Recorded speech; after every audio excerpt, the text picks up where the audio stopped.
자, 안녕하십니까 여러분. 오늘은 이번 학기의 첫 번째 수업 시간입니다. 그래서 교과서 1장의 서론과 그리고 기초수학 부분을 조금 해보도록 하겠습니다.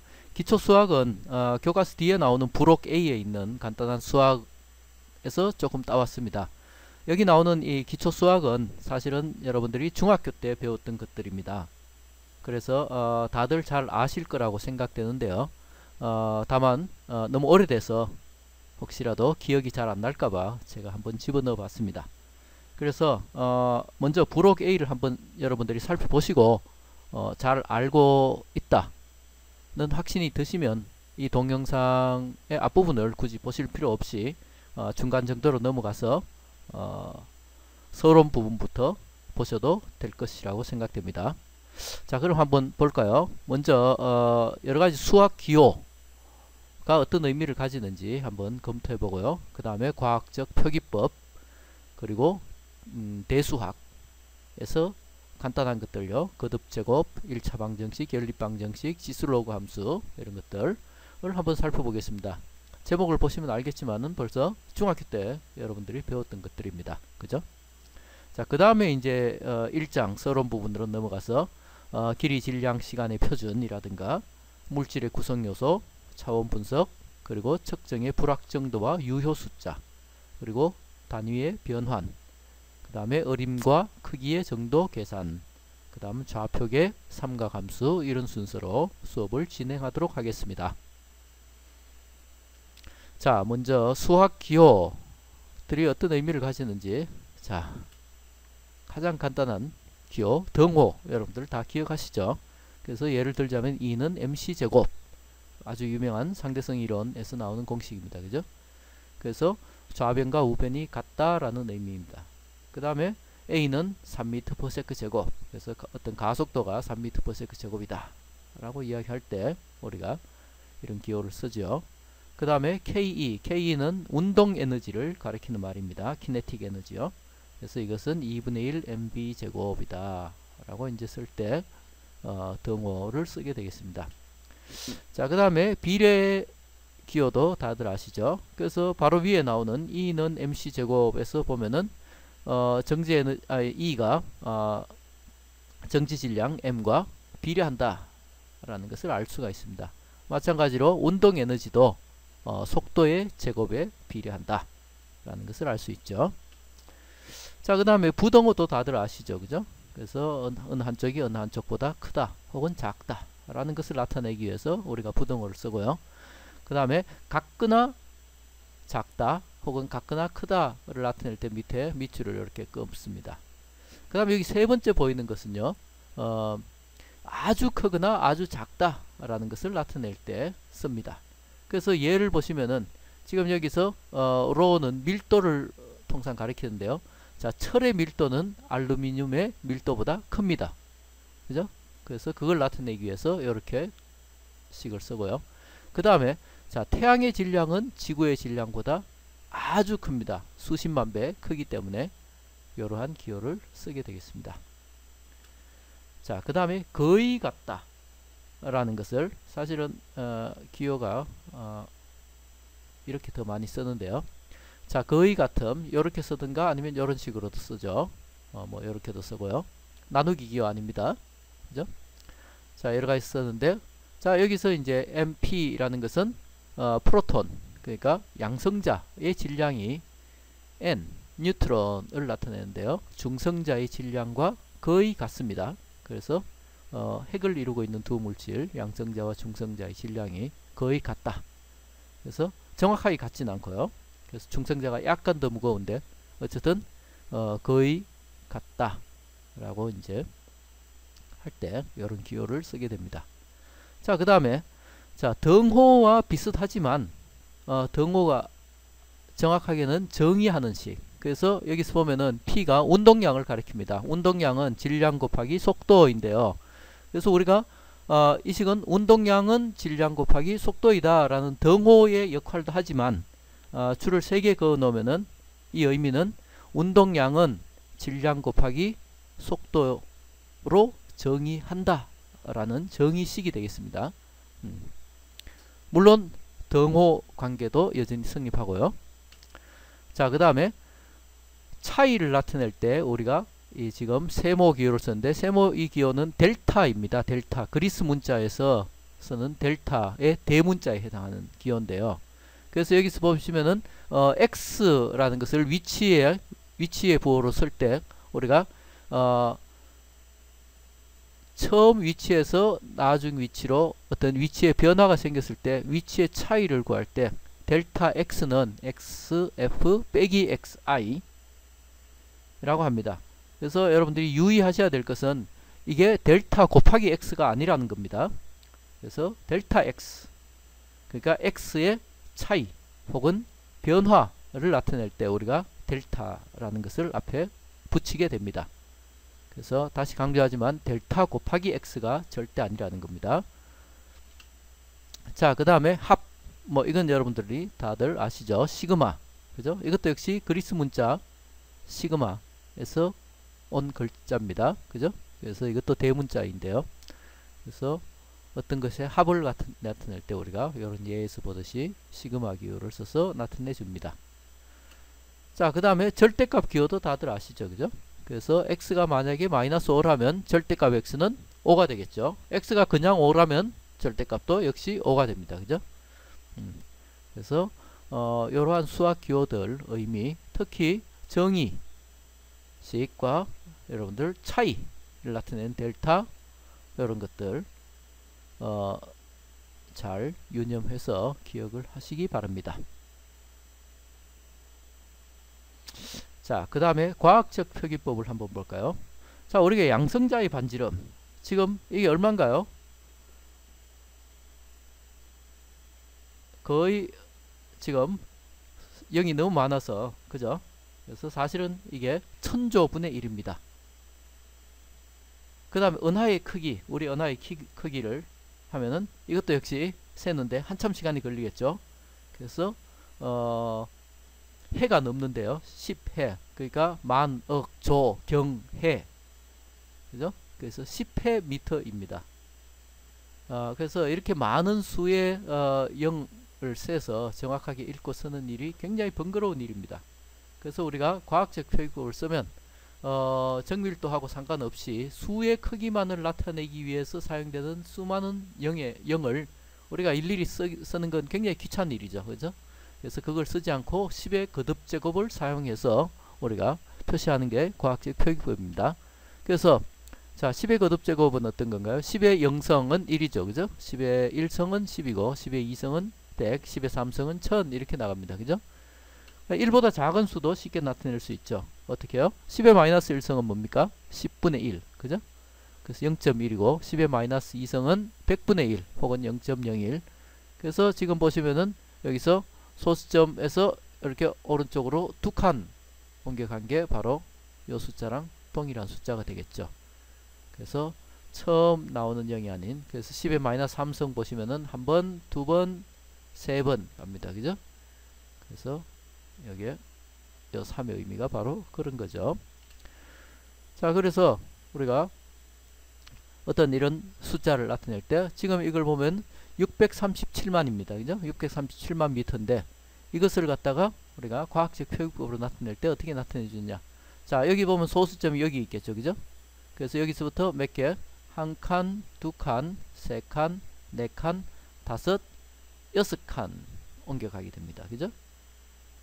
그래서 소수점을 왼쪽에 오직 하나의 숫자가 남을 때까지 옮깁니다. 그래서 이동한 개수가 지수가 된다. 몇 번 옮겼죠?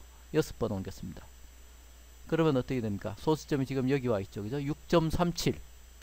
그래서 6.37 곱하기 10의 6성 미터 이렇게 됩니다. 그럼 1보다 작은 수도 역시 비슷하게 나타내 줄 수 있습니다. 그래서 이것도 역시 자, 여기 소수점을 옮겨간대요. 몇 번 옮겨가냐? 한 번, 두 번, 세 번, 네 번, 다섯, 여섯 번 옮겨갑니다. 그래서 7.5가 만들어질 때까지. 그래서 왼쪽에 오직 하나의 숫자가 남을 때까지 옮기는 것이 아니라 자, 오른쪽으로 옮겨가면서 처음으로 0이 아닌 숫자가 나올 때까지 옮겨갑니다. 그래서 6번 지금 옮겨갔죠. 그래서 이것은 7.5 곱하기 10의 마이너스 6성 되겠습니다. 그래서 이런 식으로 이렇게 나타내 줄 수가 있고요. 자, 계산도 할 수가 있겠죠. 10의 지수 계산 여러분들 이런 것들 옛날에 다 했는데요. 시간이 오래돼서 그런지 이런 걸 헷갈려 하는 학생들이 가끔 있더라고요. 그래서 한번 복습해 봅시다. 10의 n성 곱하기 10의 m성 하면 어떻게 되죠? 그렇죠. 10의 n 더하기 m 이렇게 됩니다. 그죠? 이때 n이나 m이 음수라도 무방합니다. 계산이 여전히 되겠죠. 그래서 예를 들어 보면 10의 2성 곱하기 10의 5성 그러면 10의 7성이 되겠고요. 10의 5성 곱하기 10의 마이너스 3성 그러면 10의 2성 이렇게 됩니다. 나눗셈도 역시 비슷하게 되죠. 그죠? 그래서 10의 m성분의 10의 n성은 사실은 10의 n성 곱하기 10의 마이너스 m성이 되겠죠. 그래서 이런 식으로 나오고 그래서 계산하면 10의 6성분의 10의 3성 그러면은 결국 10의 마이너스 3성 이렇게 되겠습니다. 그죠? 자, 그 다음에 우리가 대수학에 대해서 한번 볼까요? 먼저 거듭제곱. 거듭제곱은 아까 방금 10의 거듭제곱 나왔었는데요. 거의 똑같죠. 그죠? 그래서 10 대신에 임의의 어떤 부호 x를 쓰면 되겠죠. 그래서 x n성 곱하기 m성은 n 플러스 m 나눗셈도 역시 비슷하게 정의되고요. 그 다음에 n성의 m성 x의 n성의 m성 이 말은 무슨 말인가요? x의 n성을 m번 곱한다는 거죠.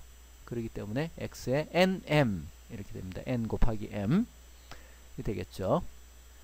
자, 지수가 분수일 수도 있습니다. 그죠? n이나 m이 분수일 수도 있습니다. 그래서 예를 들자면 x의 n분의 1성 이렇게 됐을 때는 이 말이 무슨 말인가요?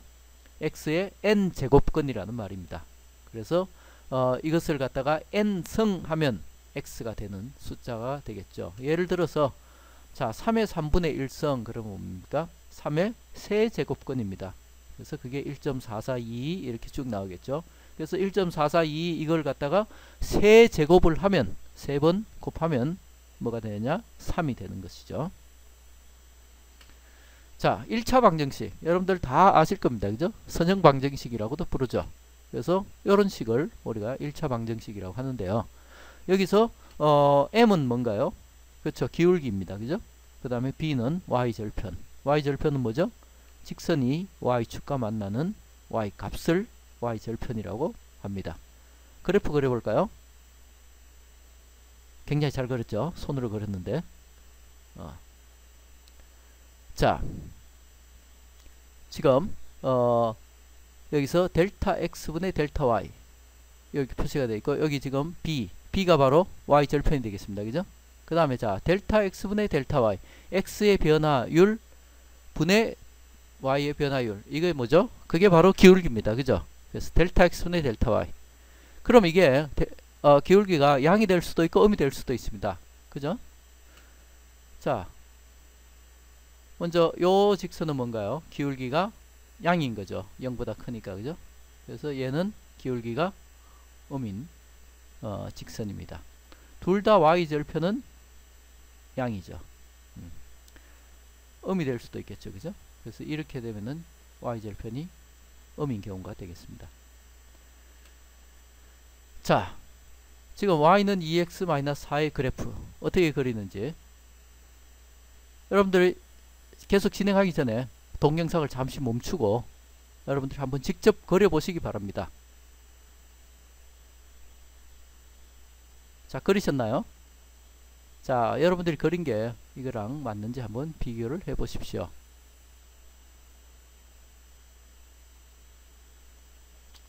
자, 그 다음에 연립방정식을 한번 봅시다. 연립방정식 뭐 다들 아시겠지만은 예를 들어서 한번 설명을 해볼까요?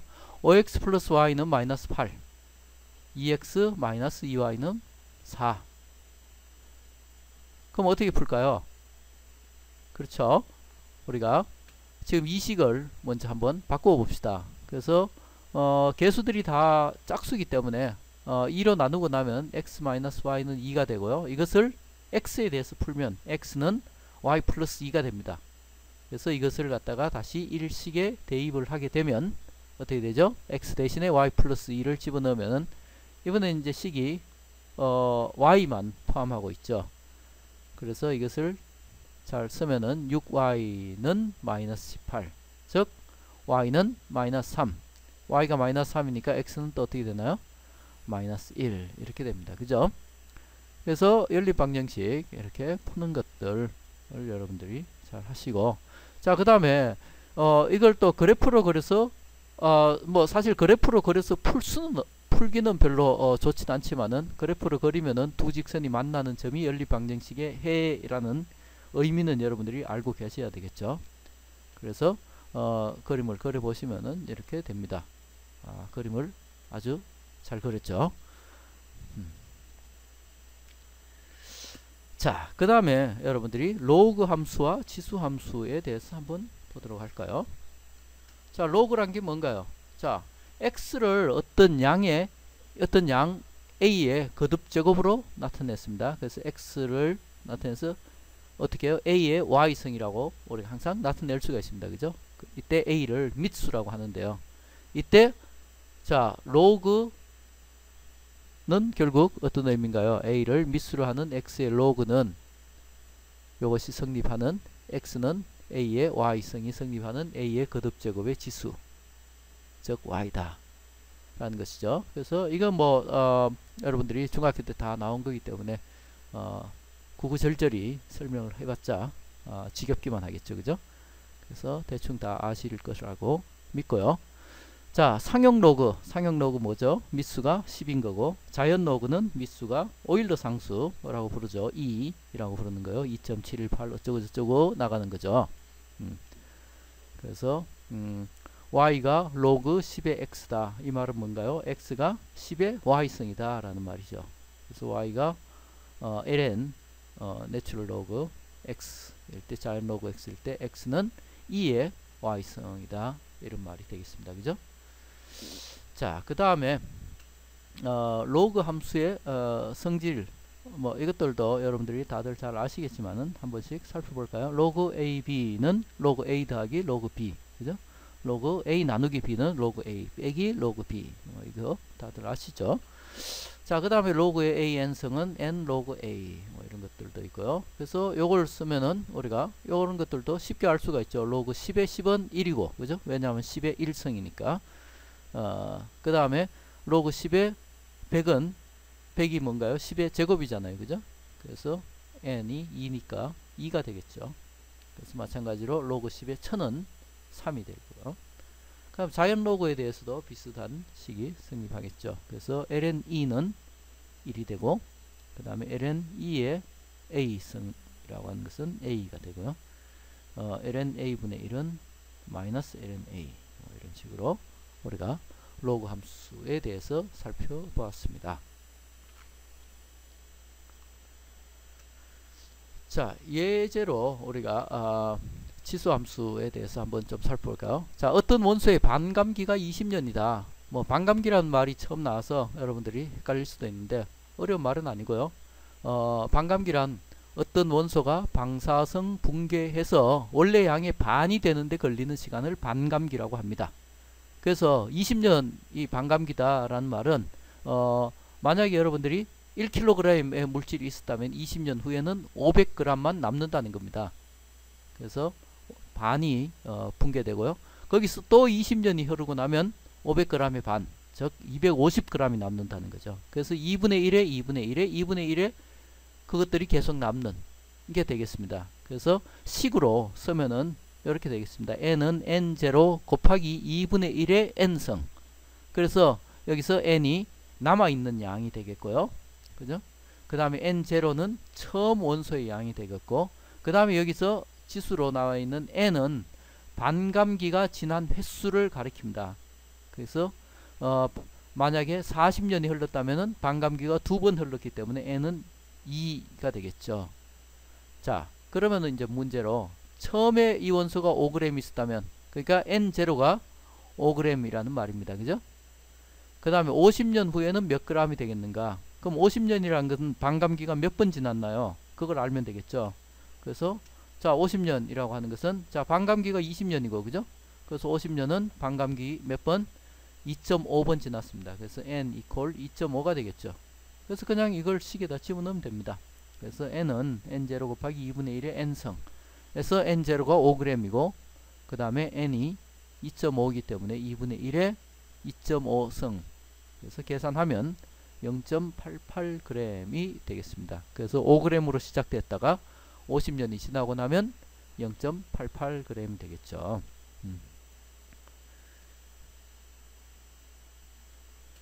자, 그러면은 이제 서론으로 본격적으로 들어가 보겠습니다. 1절이 길이, 질량, 시간의 표준 이렇게 되는데요. 먼저 여러분들이 아셔야 될 게 국제 단위계를 우리가 쓰게 되는데요. SI 단위라고 많이 쓰게 되는데 우리가 보통 이제 미터 단위계로 표시되는 게 SI 단위인데요. 자, 기본 단위가 7개가 있습니다. 그래서 1학기 때 우리가 가장 많이 쓰는 건 위에 나오는 3개가 되겠고요. 그 다음에 이제 2학기 가면은 전류 뭐 이렇게 나오고 그 다음에 광도라든가 온도라든가 물질의 양은 많이 다루진 않지만 어쨌든 요것들이 7개의 기본 단위라는 것. 그래서 다른 모든 단위들은 이 7개의 기본 단위들의 조합으로서 나타낼 수가 있습니다. 자, 그래서 시간은 초, 거리는 미터, 질량은 킬로그램 이것들을 우리가 기본 단위로 씁니다. 그렇다고 해서 다른 단위를 쓰지 않는다는 건 아니고요. 기본 단위로 이것들을 쓴다라는 의미죠. 자, 그래서 표준 단위가 어떻게 정의되냐 보면은 먼저 길이는 진공 중에서 빛이 2억 9,979만 2,458초 458분의 1초 동안 이동한 거리를 1m로 정의합니다. 그래서 사실 빛이 1초 동안에 2억 9,979만 2,458m를 간다라는 의미이기도 합니다. 그래서 진공 중에서 빛이 이동하는 거리를 표준으로 이제 삼는 거죠. 자, 그 다음에 질량은 우리가 19세기에 프랑스가 이 표준 단위계, 국제 단위계를 만드는데 기여를 많이 해서 자기들이 원본을 가지고 있습니다. 그래서 복제본들이 이제 세계 각국에 있는데요. 그래서 프랑스 국제 도량 형국에 보관되어 있는 백금 이리듐 합금 원기의 질량으로 1kg을 우리가 정의를 하고 있습니다. 자, 그 다음에 이제 시간은 세슘 원자의 에너지 준위가 가장 낮은 두 상태 사이의 마이크로파 주기에 이게 얼마인가요? 91억 9263만 1700배 되는 시간을 1초로 정의를 합니다. 그래서 길이와 질량과 시간이 그러니까 즉 미터와 킬로그램과 초가 이렇게 이제 정의가 된다는 것을 여러분들이 뭐 외우고 있을 필요는 없습니다. 이 숫자들을 그렇지만 이렇게 정의가 된다는 것을 알아두시면 좋고요.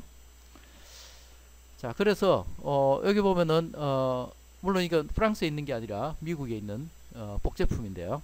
그래서 킬로그램 원기의 복제품입니다. 그래서 아주 잘 보관이 되어 있죠.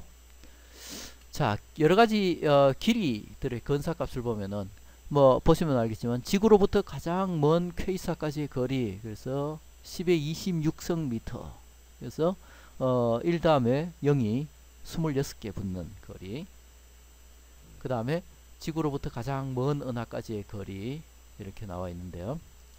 그래서 여러가지 이제 길이들을 우리가 이런 식으로 볼 수가 있고요. 그 다음에 질량 표 1에 2에 보시면 여러가지 질량의 근사값이 있는데 지금 지구와 태양을 한번 볼까요? 아까 태양의 질량이 지구의 질량보다 굉장히 크다 그랬죠. 그래서 지구의 질량이 10의 24성이면은 태양은 10의 30성 그러니까 10의 6성까지는 아니고요. 그래서 약 얼마인가요? 한 30만 배 정도 더 무거운데요. 그 다음에 사람은 약 70kg 그죠? 물론 70kg보다 훨씬 더 무거운 사람도 있고 훨씬 더 가벼운 사람도 있겠지만 대충 그렇게 되고 전자 하나의 질량은 9 곱하기 10의 마이너스 31성 킬로그램이 되겠네요. 여러가지 이제 그것들이 나와 있습니다. 마찬가지로 시간도 우주의 나이 137억 년인데요. 그것을 초로 나타내면 5 곱하기 10의 17성 초 이렇게 되겠죠. 그래서 1년은 몇 초냐? 3 곱하기 10의 7성 초. 물론 이건 건사값입니다. 자, 뭐 그런 식으로 이제 우리가 나오고요. 그러니까 옆에 있는 그림은 미국 표준연구원에서 개발한 세슘 원자 시계입니다. 그래서 이 시계의 표준 오차가 2천만 년에 1초 이내다 하는 거죠. 아주 정교한 시계가 되겠습니다. 자, 그 다음에 우리가 이제 굉장히 큰 숫자들을 다룰 때 보면은 지금 이제 이 거듭 제곱으로 10의 18성 혹은 10의 마이너스 18성 이런 것들을 이제 일일이 불러주기가 귀찮기 때문에 접두어로 표시를 합니다. 그래서 가장 여러분들이 우리가 평소에 쓰는 것들이 뭐냐면 10의 3성, 10의 3성이 뭔가요? 킬로입니다. 우리가 킬로미터 쓰죠. 그래서 1킬로미터는 1미터의 1000배, 그죠? 10의 3성배입니다. 마찬가지로 센티미터도 많이 쓰죠. 센티미터는 100분의 1입니다. 그래서 10의 마이너스 2성이고요. 밀리는요, 10의 마이너스 3성, 즉 1000분의 1. 그죠? 1mm는 1m의 1000분의 1입니다.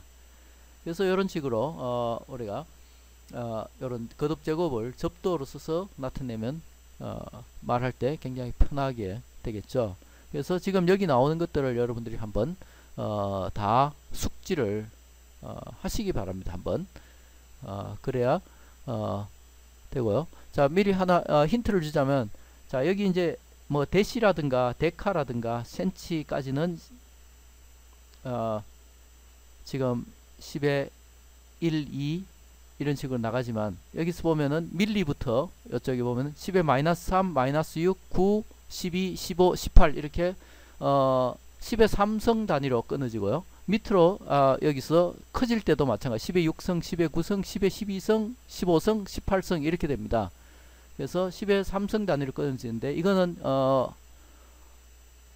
영어를 생각하시면은 우리가 10의 3성 단위로 끊어지는 걸 여러분들이 알 수 있습니다. 왜냐하면은 우리말은 10의 4성 단위로 끊어지죠. 1, 10, 100, 1000, 만 하고 만이 10의 4성이잖아요. 그죠? 그래서 만이 10의 4성인데 영어에서는 어떻게 되나요? 1000 단위에서 끊어지죠. 그래서 1000이 10의 3성인데, 자, 10의 3성인데 그 다음에 어떻게 되나요? 1000 다음에 만이라는 단위가 따로 없고 10,000라고 합니다. 그죠? 10,000, 그 다음에 10만은 100,000, 그 다음에 100만이 뭔가요? million. 그래서 단위들이 따로 있죠. 그래서 1000, 그래서 1000, million, 그 다음에 뭔가요? billion, 그 다음 trillion, 뭐 이런 식으로 나갑니다. 그죠? 그래서 10의 3성 단위로 끊어져 있다는 거. 그래서 그거를 이제 잘 생각하시면은 외우는데 어려움이 없을 거라고 생각합니다. 그래서 귀찮다고 생각하지 마시고 한번 외워 두시면 두고두고 편하게 쓸 수 있으니까.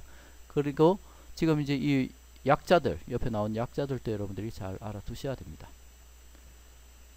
자, 그 다음에 2절로 넘어갔어요. 물질의 구성요소. 뭐 여러분들이 물질의 구성요소 다들 아시겠지만은 원자, 그죠? 그래서 뭐 그리스어로 잘릴 수 없는 이라는 뜻을 가진 아토모스가 어원이라고 합니다. 그래서 이게 이제 물질을 구성하는 기본 입자라고 믿었는데요. 나중에 보니까 이 원자도 더 나눌 수가 있었죠. 그래서 사실은 이제 토모스가 됐는데요. 아토모스가 아니라. 어쨌든 이것들이 어떻게 되어 있냐면 양성자와 중성자가 있습니다. 그래서 얘들이 원자 핵을 이루고 있고요. 이 원자 핵 주변을 전자가 돌고 있습니다. 그죠? 그래서 이것이 바로 원자를 이루고 있게 되겠죠. 그래서 이제 이게 다인 줄 알았는데, 또 보니까 양성자와 중성자도 또 쿼크라고 하는 6개의 기본 입자로 구성되고 있다고 지금은 알고 있습니다. 그래서 6개의 입자들이 지금 보면은 위아래 맵시 기묘 꼭대기 바닥입니다. 그래서 위아래 위아래가 아니라 위아래 맵시 기묘 꼭대기 바닥 뭐 이렇게 되고요. 자, 그래서 이 옆에 이제 우리 교과서에 나오는 그림인데요. 이렇게 검 한 조각에 보면은 많은 검 원자들로 이루어져 있는데 각 원자의 중심에 하나의 핵이 있고 핵 속에는 양성자와 중성자가 있고 그 양성자와 중성자를 보면 양성자를 이렇게 보면은 양성자가 업 쿼크 두 개, 그러니까 위 쿼크 두 개와 아래 쿼크 하나 이렇게 로 이루어져 있습니다. 자, 차원 분석인데요. 차원 분석이 뭐냐 하면은 차원이라는 것은 우리가 어떤 양의 물리적 성질을 나타내는 게 차원인데요. 그러니까 길이, 질량, 시간 이렇게. 그래서 길이의 단위로 우리가 미터를 쓰는데 미터만 쓰지 않죠. 미터, 센티미터, 킬로미터, 뭐 영미권에서는 피트나 마일 이런 단위도 씁니다. 그래서 지금 말한 것들은 길이의 단위인데요. 그 모든 단위들이 나타내는 물리적인 양은 길이라는 양을 나타냅니다. 그죠? 그래서 마찬가지로 질량과 시간에 대해서도 굉장히 많은 단위를 쓸 수 있지만 그것들이 공통적으로 나타내는 어떤 물리적 성질들이 바로 질량 혹은 시간 이런 것들입니다. 그래서 이것들을 갖다가 우리가 차원을 쓰게 되면은 얘들을 이제 대수적인 양으로 취급을 할 수 있어서 이것들로 우리가 더하거나 빼거나 곱하거나 나누거나 이렇게 할 수가 있습니다. 그래서 지금 이제 보시면은 예로 자 여기서 이제 넓이라는 게 있을 때 넓이의 단위는 미터 제곱을 쓰지만은 넓이의 차원은 뭔가요? 넓이라는 게 가로 세로의 길이를 곱한 거죠. 그죠? 그래서 길이 두 개가 곱해진 거기 때문에 길이의 제곱, 그래서 L 제곱이라고 쓰고요. 부피는 세제곱이죠. 그래서 이게 차원이고 이거는 미터 세제곱은 단위가 되겠습니다. 마찬가지로 속도의 단위로 기본 단위 쓰면 미터 퍼 세컨드입니다. 그 이건 사실은 뭔가요? 길이를 시간으로 나눈 것이죠. 그래서 그게 이제 속도의 차원이 되고요. L 오버 T. 그 다음 가속도는 뭔가요? 길이 나누기 시간의 제곱. 그러니까 가속도의 단위는 미터 퍼 세컨드 제곱입니다. 그죠? 그래서 우리가 단위를 생각하면은 차원을 쉽게 떠올릴 수가 있고요. 또 차원을 잘 알고 있으면은 단위를 또 쉽게 떠올릴 수가 있습니다. 자, 그래서 차원 분석은 차원을 우리가 대수적인 양으로 취급할 수 있다는 사실을 이용하는 건데요. 그래서 우리가 복잡한 문제를 본격적으로 풀기 전에 예비 단계의 수학적 모형을 찾는데 유용하기도 합니다. 물론 우리가 일반 물리 레벨에서는 이러한 복잡한 계산을 하진 않겠지만 그래도 한번 예를 한번 보면서 느낌을 가져보도록 하겠습니다. 자, 원운동하는 입자의 가속도를 속력 B와 원의 반지름 R로 나타내라 이렇게 되어 있습니다. 물론 이건 지금 이제 구심 가속도를 구하라는 건데요. 구심 가속도는 우리가 나중에 이번 학기의 후반부에 가서 구하게 될 텐데요. 그렇지만은 순전히 차원 분석만으로 대강의 공식을 한번 유도해 보는 기회를 가져보도록 하겠습니다. 그래서 자 먼저 가속도는 어떻게 되나요? 길이를 시간의 제곱으로 나눈 게 가속도의 차원입니다. 그래서 지금 여기 보시면은 좌변에 A 가속도인데 옆에 이렇게 괄호를 쳐놨죠. 그럼 이렇게 이제 괄호를 쳐놓은 요런 식으로 이제 괄호를 치면은 이 말이 의미하는 것은 가속도의 차원이란 양입니다. 의미입니다. 그래서 가속도의 차원은 뭔가요? L 오버 T 제곱 이렇게 되는 거죠. 자, 그 다음에 자 속력의 차원으로부터 T를 여기 T가 나오니까요. 그걸 한번 구해보도록. 속력이라는 건 어떻게 되나요? 속력의 차원은 길이를 시간으로 나눈 게 되겠습니다. 그래서 이걸 아까 말했지만은 차원을 대수적으로 취급할 수 있으니까 T에 대해서 풀었으면 어떻게 되나요? T는 B분의 L 이렇게 됩니다. 그래서 이걸 갖다가 여기다 대입을 하게 되는 거죠. 그래서 대입을 하고 하면 어떻게 되나요? T 제곱분의 L 대신에 L 오버 B의 제곱, 여기 제곱이 여기 있는 게 아니라 사실은 여기 있어야 되겠죠. 그래서 이거는 L분의 B제곱이 됩니다. 자, 거의 다 왔는데요. 자, 이 지금 L이라는 것은 길이죠. 근데 여기 보면 원의 반지름 R 이렇게 나왔죠. 얘도 길이죠. 그래서 지금 요걸 갖다가 L 대신에 여기다 길이 R을 집어넣으면은 이렇게 이제 되겠습니다. 그래서 지금 보면은 가속도의 차원이라고 하는 것은 길이의 차원분의 속도의 차원의 제곱과 같다라는 것입니다. 그래서 여기서 이제 차원을 나타내는 요 괄호를 떼내고 나면 A는 R분의 B 제곱인데요. 자, 이거는 우연치 않게 구심 가속도의 공식이 R분의 B 제곱인데요. 사실은 여기에 이제 어떤 계수 같은 게, 그러니까 비례상수로 뭐 다른 여러 가지 계수 같은 게 붙어 있을 수도 있습니다. 그래서 그만큼의 이제 차이가 날 수도 있는데요. 지금 우리 경우에는 여기에 이제 없는 거죠. 그래서 그냥 R분의 B 제곱으로 되어 있습니다. 물론 일부러 이런 문제를 골랐겠죠. 그래서 우리가 이제 복잡한 문제를 풀 때 미리 풀기 전에 대강의 어떤 공식이 어떤 모양을 가질 것인지 추산할 때 이렇게 정확하지 않은 지식을 가지고서도 우리가 풀 수 있다는 게 이러한 차원 분석의 장점입니다.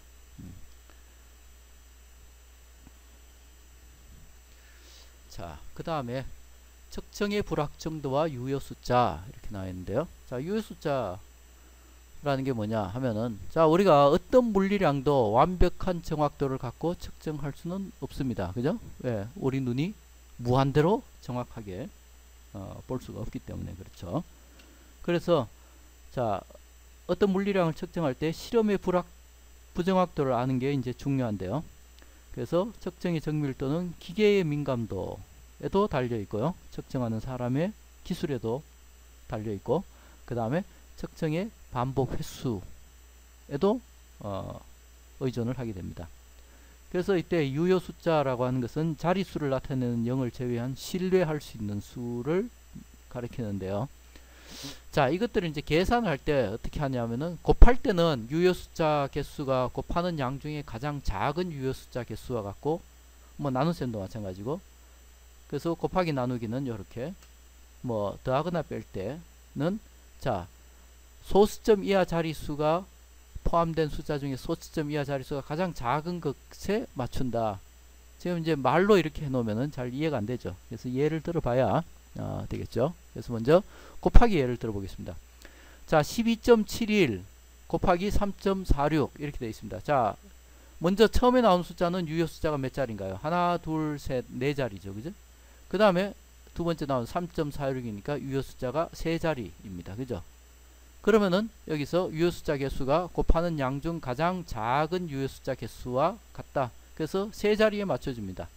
그래서 여기서 이거 곱하기 이거 하면 전자계산기 아마 두드리면은 이런 식으로 나올 겁니다. 그럼 세 자리까지니까 여기까지 끊어줘야 되겠죠. 근데 뒤에 나오는 숫자가 7입니다. 그죠? 그래서 5보다 크니까 사실은 이제 반올림을 해주게 됩니다. 그럼 이렇게 반올림을 해주고 나면 어떻게 되나요? 44.0이 되겠죠. 자, 이때 이 0은 버리지 않습니다. 왜? 44.0이라고 써야 유효 숫자가 세 자리라는 것을 우리가 표시를 하기 때문입니다. 0을 버려버리면 44가 돼서 유효 숫자가 2개가 돼버리는 거죠. 그래서 곱셈 나눗셈 할 때는 이 규칙을 쓰면은 간단하고요. 그 다음에 더하기 빼기 할 때 봅시다. 자, 123. 자, 여기 소수점이 여기 있겠죠. 그죠? 123점. 그죠? 그 다음에 여기 5.35. 그럼 소수점 자릿수가 가장 작은 거니까 여기서 이제 끊어줘야 되는 거죠. 그래서 이렇게 됩니다. 128. 그래서 소수점 아래를 이제 끊어줘야 되는데, 지금 보면 5보다 크지 않기 때문에 그냥 버리면 되겠죠. 그래서 128이 되겠습니다. 자, 예제를 한번 풀면서 또 다시 한번 확인을 해 보도록 하겠습니다. 그 전에 우리가 이제 과학적 표기법을 사용해 유효 숫자를 정확하게 표현할 수 있다 그랬습니다. 여기서 보면은 44.0 아까 나왔을 때 그냥 44라고 나타내 주고 싶죠. 그죠? 그렇지만 과학적 표기법으로 쓰면은, 자, 봅시다. 1500이라는 숫자가 있을 때 이게 이제 유효 숫자가 두 자리인지 세 자리인지 네 자리인지 정확하지가 않죠. 그럼 어떻게 쓰나요? 유효 숫자가 만약에 네 자리라면 우리가 1.500 곱하기 10의 3승 이라고 나타내면 유효 숫자가 4자리가 되는 거고요. 만약에 1.50 곱하기 10의 3승이라고 하면 유효 숫자가 3개, 1.5 곱하기 10의 3승이라고 나타낼 수도 있겠죠. 그때는 유효 숫자가 2자리라는 걸 이야기하는 겁니다. 그래서 어느 만큼 정확도를 가지고 있는 숫자인가를 정확하게 이제 표시를 하려면은 우리가 앞에 배웠던 과학적 표기법을 사용하면 유효 숫자를 정확하게 표시할 수 있다라는 것을 여러분들이 잘 명심하시기 바라고요. 자, 예제를 한번 볼까요? 자, 카펫 넓이 계산하기. 그래서 표에 지금 보면은 연회장의 길이와 너비, 그 다음에 회의실의 길이와 너비, 그 다음에 식당의 길이와 너비가 각각 나와 있습니다. 그래서 이것들의 넓이를 계산하고 그 다음에 각 방에 필요한 카펫의 전체 넓이를 계산하라 그랬습니다. 그래서 먼저 하나씩 볼까요? 먼저 연회장. 자, 연회장 보시면 얘는 14.7이니까 유효 숫자가 4자리, 얘는 유효 숫자가 3자리. 곱하면 어떻게 될까요? 유효 숫자 3개까지만 표시해야 됩니다. 그래서 1.10 곱하기 10의 2승. 그래서 여기서 끊어줘야 되겠죠. 근데 얘가 7이니까 이쪽으로 넘어갑니다. 그죠? 그래서 110인데 110이라고만 쓰면은 이 끝에 얘가 유효 숫자인지 아니면은 자리수만 나타내는지 정확하게 모르기 때문에 1.10 곱하기 10의 2승. 그래서 유효 숫자가 3자리라는 것을 표시를 해줬고요. 그 다음 회의실 보면은 얘는 유효 숫자가 4개지만 얘는 유효 숫자가 2개죠. 그럼 결과적으로 두 자리까지만 표시해줘야 됩니다. 그래서 4.82 곱하기 5.1 하면 24.59 나올 텐데 2자리까지만 표시해야 되기 때문에 여기서 끊어줘야 되고, 그래서 얘가 5니까 넘어가면 25가 되겠습니다. 그죠?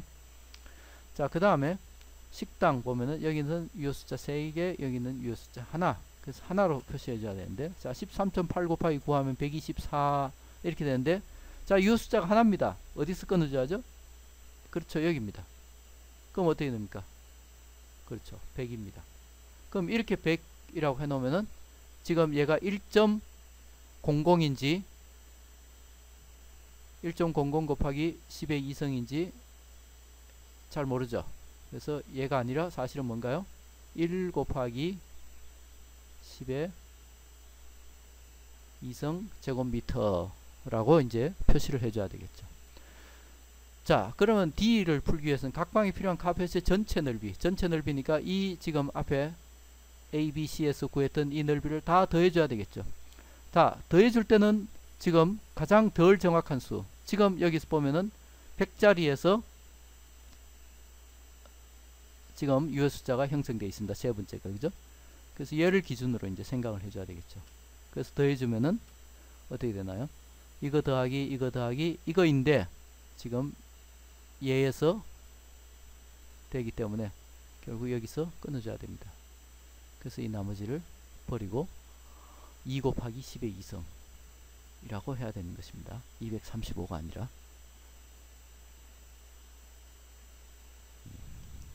그래서 유효 숫자에 대해서 우리가 한번 살펴봤고요.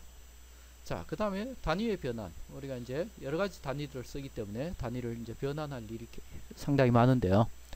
그래서 먼저 바꾸민수라는 게 뭔가 하면은, 자, 1마일입니다. 1마일은 1609m 혹은 1.609km. 자, 1피트는 0.3048m 혹은 30.48cm 뭐 이런 식으로. 그 다음에 1m는 39.37인치 혹은 3.281피트 뭐 이런 식으로 여러가지 이제 바꾸민수가 있는데요. 자, 이 바꾸민수를 우리가 곱함으로써 단위를 변환해 줄 텐데요. 사실은 이제 1을 곱해 주는 겁니다. 뭐 예를 보시면 알겠지만은, 자, 1분의 2.54는 1이 아니죠. 그렇지만 1인치 분의 2.54cm는 1입니다. 그죠? 왜냐하면 1인치는 2.54cm니까 같은 거단 말이죠.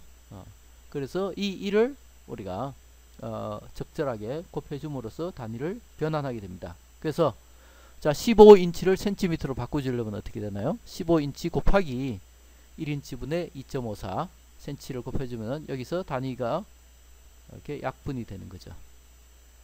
그래서 15 곱하기 2.54 하면 38.1cm 단위가 같게 되겠죠. 자, 그래서 예제를 한번 풀어보시면, 자, 자동차의 가속도계가 22.0m/s 제곱을 가리키고 있다. 이것을 km/min 제곱으로 변환해보자 했습니다. 그래서 적절한 바꿈 인수를 곱해주기 위해서, 자, 미터를 킬로미터로 바꿔줘야 되고 세컨드를 분으로 바꿔줘야 됩니다. 그죠? 그래서 곱해주면 되겠죠. 자, 지금 보면은 22m/s 제곱을 이렇게 썼습니다. 미터 있고요. 그 다음에 세컨드의 제곱이니까, 자, 이걸 미터를 킬로미터로 바꿔줘야 되니까 1000m는 1km입니다. 그죠? 그래서 이러한 인수를 곱해줘서 미터를 나눠주고, 그 다음에 자, 1분은 60초가 되겠죠. 그래서 요걸 곱해주면 지금 세컨드, 여기 세컨드 제곱이니까 세컨드 제곱 이렇게 약분되고, 여기서 남는 게 결국 미니트 제곱 남고요. 그래서 22 곱하기 60 나누기 1000 하면은 79.2 km/min 제곱 이렇게 되겠습니다.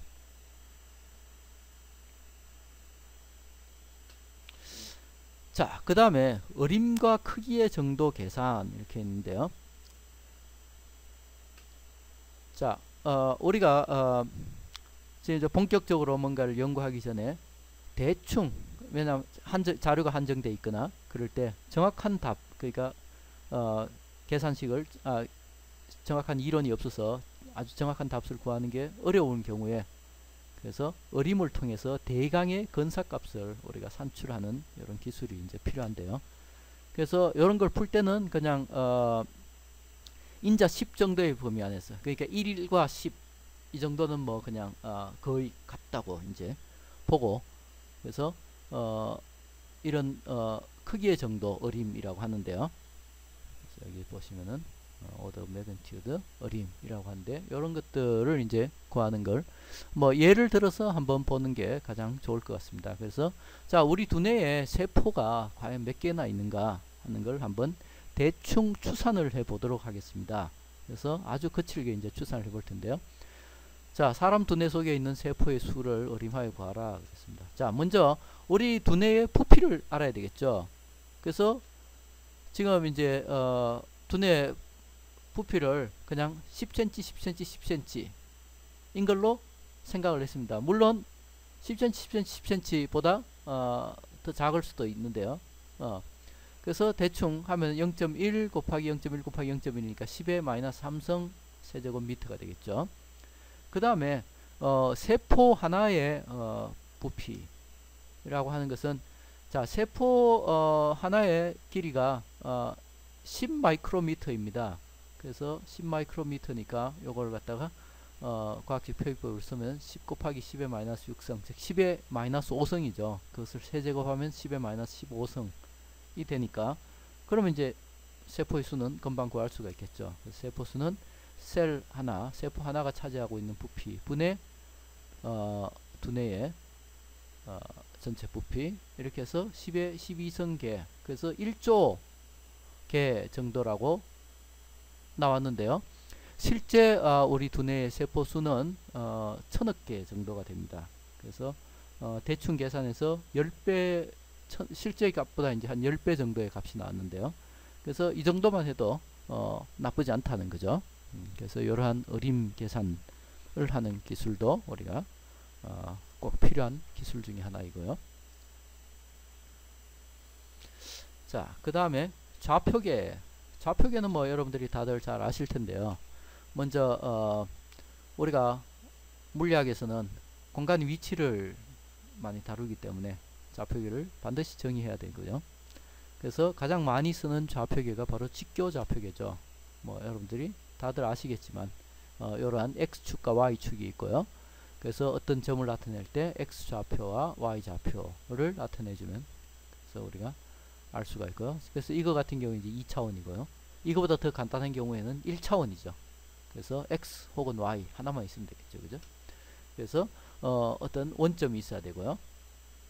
그 다음에 좌표축 x축 혹은 y축 있어야 되고, 좌표에서 한 점을 나타내는, 여기서는 직교 좌표계에서는 뭔가요? x, y 순서상을 주면 되겠죠. 자, 그 다음에 이제 평면 극좌표계라는 게 있는데요. 자, 이건 어떻게 됐나 하면은 어떤 원점이 있고 그 다음에 기준선이 있습니다. 그래서 원점으로부터 거리, 이게 바로 R이 되고요. 지금 이게 R. 그 다음에 기준선으로부터, 통상은 시계 반대 방향으로 재게 되는데요. 그게 이제 양의 방향입니다. 시계 방향으로 재는 것은 사실 이제 마이너스고요. 그래서 각도를 이렇게 잽니다. 그래서 R과 세타를 주는 게 평면 극좌표계가 되겠습니다. 그래서 요 두 좌표계를 우리가 이제 많이 쓰게 될 텐데요. 그래서 두 좌표계 간의 서로 관계도 여러분들이 잘 아셔야 될 거고요. 자, 그 다음에 오늘의 마지막 파트로 삼각함수 다 왔습니다. 자, 삼각함수 여러분들 다 아시죠? 다 아실 텐데 그래도 한번 혹시나 하는 마음에 한번 다시 보도록 하겠습니다. 자, 이렇게 직각삼각형이 있는데요. 그래서 밑변이 x고 수직변이 y고 그리고 이 빗변이 r이라고 할 때 사인 세타는 r분의 y, 그죠? 사인 세타는 이거, 그죠? 여러분들 다 기억하시죠? 그 다음 코사인 이거죠, 그죠? 그러니까 r분의 x. 그 다음 탄젠트는 뭔가요? 이거, 그죠? 그래서 x분의 y. 그 다음에 사인 세타분의 1, 코시칸트, 뭐 시칸트, 코탄젠트, 이것들도 다 아마 기억나실 거라고 믿습니다. 자, 그 다음에 너무나 유명한 피타고라스 정리, 그죠? 직각삼각형이 있을 때 x의 제곱 더하기 y 제곱이 바로 r의 제곱이다. 이거 무조건 알아두셔야 되는 거죠. 자, 그 다음에 역함수란 게 뭔가요? 사인 세타가 r분의 y일 때 우리가 세타는 어떻게 되나요? 사인 역함수 r분의 y, 뭐 코사인이나 탄젠트에 대해서도 우리가 똑같은 말을 할 수가 있고요. 그래서 예를 들어서 만약에 사인 0.5를 이루는 사인 각도는 30도, 그죠? 그런 의미죠. 자, 예를 한번 들어볼까요? 자, 어떤 사람이 건물의 높이를 측정하기 위해서 그림과 같이 써서, 그러니까 건물로부터 얼마 떨어져 있나요? 46m 이렇게 떨어져서 건물의 꼭대기를 향해서 전등빛을 비췄는데 그 각도를 보니까 39도더라 이거죠. 그래서 요랬을 때, 자, 요 정보를 가지고 건물의 높이와 전등 불빛의 길이를 구하여라 그랬습니다. 그럼 건물의 높이라는 것은 델타 y를 구해서, 지금 여기 벌써 2m, 전등이 2m 있으니까 델타 y에다가 2m를 더해주면 되겠죠. 그래서 먼저 델타 y를 구해주는 게 급선무겠네요. 그럼 여기 보시면 알겠지만은 이 각도랑 요거니까 결국 탄젠트를 쓰면 되겠죠, 그죠? 그래서 건물의 높이를 구하기 위해서는 탄젠트 39도는 뭔가요? 46m 분의 델타 y. 그럼 이걸 델타 y에 대해서 풀어 쓰면 델타 y는 탄젠트 39도 곱하기 46m, 즉 37.3m. 자, 델타 y는 건물의 높이가 아니죠. 건물의 높이는 델타 y에다가 2m를 더 해줘야 되는 거죠. 그래서 건물의 높이는 39.3m가 되겠습니다. 그죠? 자, 그 다음에 전등 불빛의 길이를 구하기 위해서는 이 길이를 구해야 되는데, 지금 이게 이제 직각삼각형을 이루고 있으니까 요 길이의 제곱 더하기 요 길이의 제곱 하면 바로 뭐가 되나요? 요 길이의 제곱이 됩니다. 그죠? 그래서 불빛의 길이는 피타고라스 정리 이용하면 되겠네요. 그래서 37.3 제곱 곱하기 요거 하면은 59.2m 이렇게 나오게 되겠습니다. 자, 그래서 우리가 오늘 서론, 1장 서론과 그리고 부록 A에 나오는 기초수학 부분을 한번 공부를 해 봤습니다. 자, 여러분들이 지금 이 부분들은 사실 쉬워서 아마 복습이 필요하지 않을 수도 있습니다만, 그래도 혹시라도 조금이라도 미심쩍은 게 있으면은 다시 한번 보시면서 확실하게 이해를 할 수 있도록 하시고 잘 공부하셔서 수업 시간에 뵙도록 하겠습니다. 수고하셨습니다. 감사합니다.